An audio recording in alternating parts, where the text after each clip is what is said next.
As an actor or as a person? Both. Okay. First as a person, when you analyze his role, and then as an actor when you performed it. Okay, see, as a person, I feel it would be very difficult. See, I used to teach theater in schools, and I used to find it quite challenging and, quite demanding to communicate with the children when their energy is all over the place.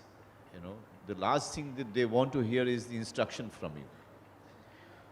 So for a coach, I believe to train a 5-year-old is very, very difficult, because to direct him, to give him one direction, to put him in some kind of a discipline is something very challenging for a coach.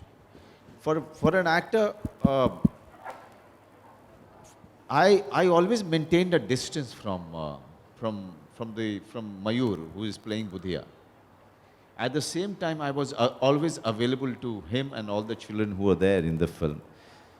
Just trying to find a right balance between the actor and the real coach that I was playing, because I wanted these children to feel that I am a coach, on the set also, off the camera too. So I used to give away that much and not more, So all the time maintaining that, that image about myself was very, very difficult off the camera, because we were meeting for 40, 45 days and behaving in a certain way with the children, not getting carried away by their, innocence, was a quite a difficult task. I told my director also that, I don't want, please don't force me to behave and to make friends with them in the manner that you want me to be friends with them. Because I have my experience with working with children. And I just leave it to me that, I'll be doing everything right when it comes to dealing with them. And it worked. I mean, eventually, when you see the film, Mayur, till now, he comes and holds my hand. But at the same time, Mayur knows that he can't cross a line, So that's how Biranchi was with Budhiya. Because that's the research that we've done. We've realized that, that's how Biranchi was with Budhiya. He was father-like, he was mentor-like, he was guide-like, he was teacher-like, he was friend-like. But he never let him cross a boundary. It's very interesting you say that, and I want to come to you, Sunil, because you're the captain of the Indian football team, and as the captain, you're also leading the boys, you're leading the team. And the reason why I ask you, why is that role crucial? Because there are several parents and teachers here, and the role they play in the development of the child also kind of juxtaposes with the role you play. How does that role come to you? How do you balance that, being the captain, a friend, and a coach all at the same time? Good afternoon, everyone. Khana nahi khaya gaya? Good afternoon, everyone.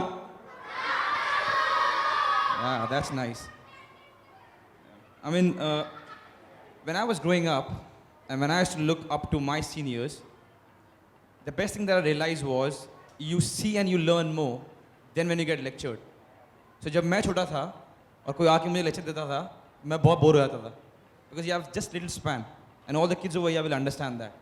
So when I became a senior, when I became the captain, I thought, if I be a better professional, if I come on time, if I trust and respect my coaches, if I do the right things, eat the right stuff, sleep at the right time, and be a good example for my younger ones to see me, they will learn more than me calling them, Acha, aaja, baitho, let me lecture you, let me tell you what. Then you just tend not to get what exactly you should get.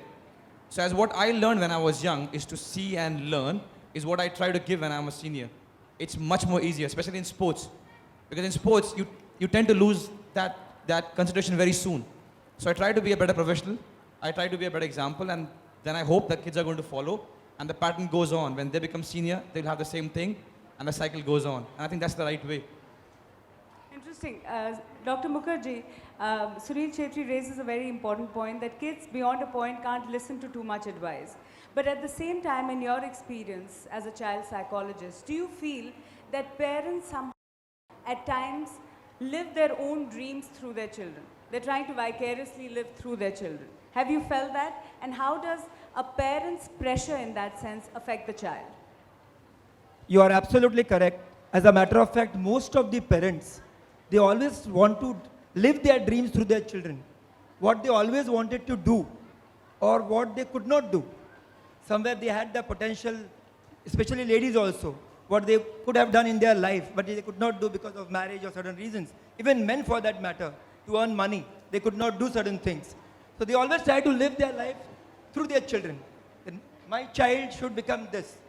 But we need to understand one thing, that every child, like for example, is not a scholar.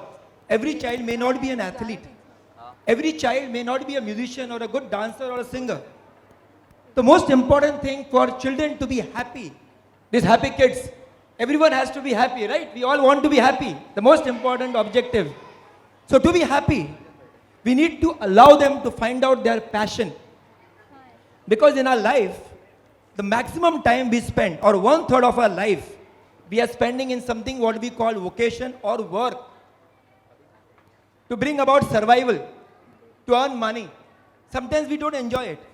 If that part, 1/3, apart from 1/3 what we sleep, if that 1/3 we are able to enjoy to the fullest, you can just imagine a sportsman, the way he enjoys, or a musician, creating a music, or a painter, or anyone for that matter, an actor, acting, that's his soul, his spirit.